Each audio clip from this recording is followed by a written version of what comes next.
Looking for a budget-friendly ulam na masarap, malasa at mabilis lutuin? Today, gagawa tayo ng ginisang sayote with sardinas na simple, comforting, and perfect terno sa kaning mainit. Igisa ang onions and garlic until fragrant. Ilagay ang chopped tomatoes at tuloy lang ang paggisa until lumambot at mag-release ng juices. Maglagay ng patis at pabayaan mag-simmer ng bahagya para manuot ang lasa. Gumamit ako ng 2 maliit na lata ng sardinas in tomato sauce, isang regular at isa with chilies for a spicy kick. Ibuhos ang tubig at pakuluan ng mahina.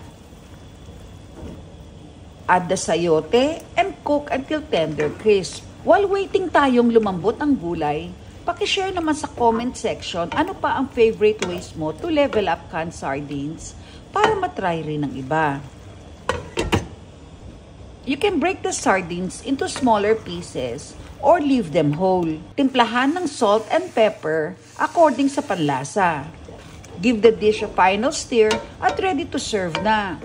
Kung nagustuhan mo itong video, pakishare mo naman sa mga kaibigan mo. And make sure to follow for more recipes. Enjoy!